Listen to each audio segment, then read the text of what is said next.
আমাদের নবীজির প্রিয় খাবার ছিল লাউ। আর আজকে লাউ দিয়ে তোমাদের সাথে এমন সুন্দর একটা রেসিপি শেয়ার করব, পুরোই লাউয়ের প্রেমে পড়ে যাবা। লাউ কিন্তু আমরা সবাই পছন্দ করে থাকি কম বেশি, আর লাউয়ের তরকারি কিন্তু অনেকেই খেয়ে থাকি।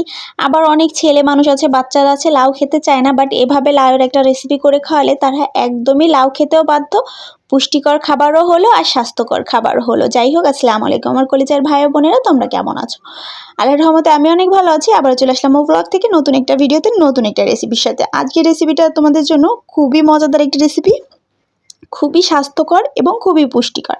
যাই হোক, প্রথমে এখানে আমি মুরগির মাংস নিয়ে নিয়েছি। তোমরা চাইলে এখানে মুরগির মাংস, গরুর মাংস, হাঁসের মাংস, যে কোনো মাংস নিতে পারো, কোনো সমস্যা নাই।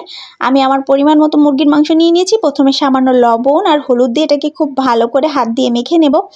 মাখা হয়ে গেলে এটাকে আমি খুব ভালো করে কিন্তু ভেজে নেব। আমি মুরগির মাংসটা মানে এই অন্তত ব্রয়লার মুরগির মাংসটা রান্না করলে সবসময় একটু ভেজে রান্না করার চেষ্টা করি, তাহলে কিন্তু এর টেস্টটা অনেক বেশি ভালো আসে। তোমরা চেষ্টা করবা ভেজে রান্না। অনেকেই দেখি আমি শুধু কষিয়েই রান্না করে, বাট কষিয়ে রান্না করার থেকে ভেজে রান্না করলে এটা একেবারে দেশি মুরগির ফ্লেভার বা টেস্ট পাওয়া যায়। যাই হোক, খুব ভালো করে আমি এটাকে ভেজে নেব। একে একে দিয়ে দিচ্ছি। তেলটা যখন গরম হয়ে গেছে আমি একে একে দিয়ে খুব ভালো করে এটাকে ভেজে নিচ্ছি। আমি কিন্তু একটু কড়া করেই ভেজে নেব, একেবারে লালচে করেই ভেজে নেব।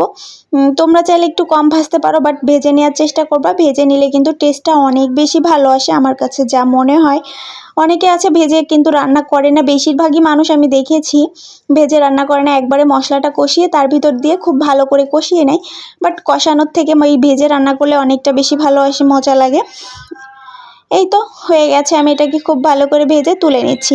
তুলে নেওয়া হয়ে গেলে এখানে খুব ভালো মশলা দিয়ে দিব, মানে যে মশলাগুলো আমার সাধারণ মাংসে প্রয়োজন সেগুলোই, দারচিনি, এলাচ, তেজপাতা দিয়ে একটু ভেজে নিয়ে পেঁয়াজ কুচিটা দিয়ে পেঁয়াজটাকেও খুব ভালো করে ভেজে নেব। পেঁয়াজটা যখন একটু ভাজা ভাজা হয়ে আসবে সে পর্যায়ে এখানে আমি বাকি মশলাগুলো অ্যাড করব।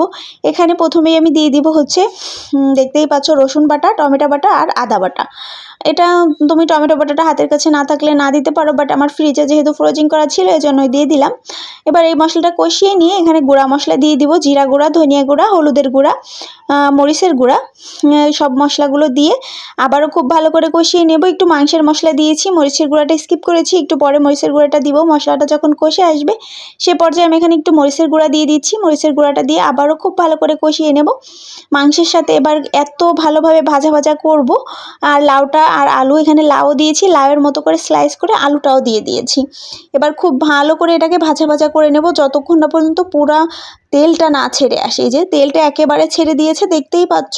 এ পর্যায়ে আমি যতক্ষণ ভাজা ভাজা হবে, এই মশলা যতক্ষণ না কষানো খুব সুন্দরভাবে হবে ততক্ষণ কষাতে হবে। কষানো হয়ে গেলে একটু পানি দিয়ে জাস্ট ঢাকা দিয়ে রেখে দেবো। এটা হচ্ছে কষানোর পানি। এটা কষানোর পানি হয়ে গেলে আমি ঝোলের পানি দিব। এই তো হয়ে গেছে, আমার কষানোটাও প্রায় কমপ্লিট। দেখতেই পাচ্ছ একেবারে তেলও ছেড়ে দিয়েছে। ঢাকনাটা তুলে নাড়িয়ে চাড়িয়ে আমি এখানে দিয়ে দেবো একটু ঝোলের পানি। আমি অনেকটা ঝোলের পানি দিব না, আমার তরকারি কিন্তু পুরোটাই কমপ্লিট, যেহেতু মাংসটাও আমি ভেজে নিয়েছি আর লাউটা সিদ্ধ হতে কিন্তু একদমই সময় লাগে না, আর আলুটাও সিদ্ধ হয়ে গেছে। এজন্য আমি বেশি পরিমাণ দিব না। ঝোলের পানিটা দিয়ে জাস্ট একটু কাঁচামরিচ আর হাতে বানানো গরম মশলা গুঁড়া দিয়ে জাস্ট নামিয়ে নিলে হয়ে গেল দারুণ মজাদার লাউ দিয়ে আর মুরগির মাংস। এটা খেতে যে কি অসাধারণ ছিল! এটা রুটি, পরোটা বা গরম গরম ভাতের সাথে খেতে কিন্তু অসাধারণ লাগে। তোমরা অবশ্যই বাসায় একবার ট্রাই করে দেখবা, আর কে কার কাছে কেমন লাগলো অবশ্যই কমেন্ট করে জানাতে ভুলবা না। আজ এই পর্যন্তই, সবাই ভালো থাকবা। আবারও দেখা হবে নতুন কোনো ভিডিওতে বা নতুন কোনো রেসিপির সাথে। আজ এই পর্যন্তই, সবাইকে আল্লাহ হাফেজ, টাটা।